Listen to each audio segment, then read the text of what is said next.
In Paris, 1917, a woman stood before a firing squad. She was wearing an elegant fur coat. She refused to be blindfolded, and just moments before the command fire, she blew a kiss toward the soldiers. This was the final performance of the most famous and most controversial dancer in history, Mata Hari. But was she really the legendary Queen of Spies who sold secrets to both sides and caused the deaths of thousands of soldiers? Or was she simply a massive scapegoat, a victim of wartime paranoia and male pride? From Margaretha to Mata Hari, her real name was Margaretha Zell, a Dutch girl born into a wealthy family that later collapsed. She married young to a Dutch colonial officer much older than her and endured a miserable marriage in Indonesia. There she encountered sacred dances and an exotic culture completely unknown to her before.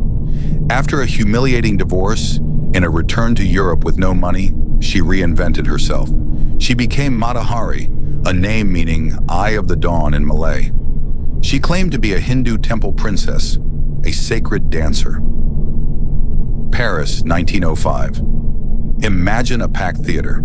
She appears on stage nearly naked, moving with strange oriental gestures that shocked audiences. Newspapers called her the embodiment of sacred eroticism. Overnight, she became a star and a luxury commodity among Europe's elite. Her lovers weren't just rich men. They were high-ranking military officers, diplomats, and politicians from France, Germany, and the Netherlands.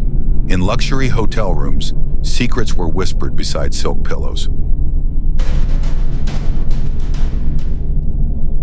The spy game begins. According to German archives, in 1915, a German intelligence officer approached her. He offered her an enormous sum, 20,000 gold marks, worth roughly 250,000 euros today, in exchange for harmless information gathered from her French lovers. She didn't just need the money, she craved excitement. But Mata Hari thought she was clever. She went straight to the French and said, "The Germans are trying to recruit me." She offered herself as a double agent for France. The French accepted and gave her the code name H21. A French intelligence officer later wrote, "She is extremely emotional, potentially useful, but dangerous. She is playing with fire." During a mission to Spain, she sent a coded message to her French handler. The code was primitive. The British broke it easily. They discovered that H21 was communicating with the Germans as well. France, 1917. The French army was collapsing. Soldiers were mutinying.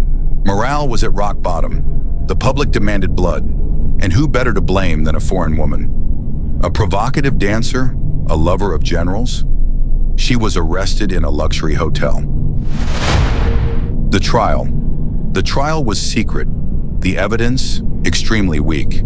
Mostly vague messages and the opinion of one intelligence officer who claimed, "Her femininity makes her more dangerous than 10 male agents."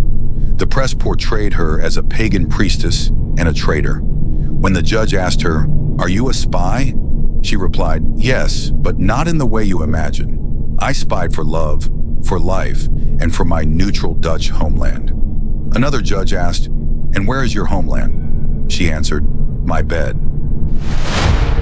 The execution. On the morning of October 15, she stood bravely. She refused the blindfold. She blew one final kiss. Her legend was born at the moment of her death. So, was she really a master spy? Most historians say no. She was an amateur, chasing money and thrill, playing a deadly game she never truly understood. Why did the myth survive? Because her story has everything.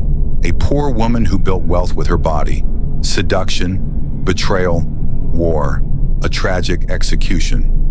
She became the perfect symbol of society's fear of powerful, unconventional women.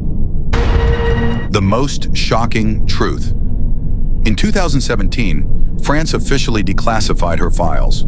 There is no conclusive evidence that she ever delivered real military secrets that cause actual losses. She was a victim of war hysteria, in a deeply male-dominated military system. So was Mata Hari the legendary super spy, or just a woman who fell into a trap larger than herself and paid the price for her own vanity and the vanity of the men around her? Perhaps her greatest role was not as a spy, but as a symbol of fear of the other, of the free woman in wartime, and of society's constant need to find a face for evil, someone to line up and shoot. The next time you hear the name Mata Hari, remember, the truth is often less glamorous than the legend, and far more tragic. Subscribe to uncover the secrets of real spies. Coming next, the blind spy who heard Britain's secrets.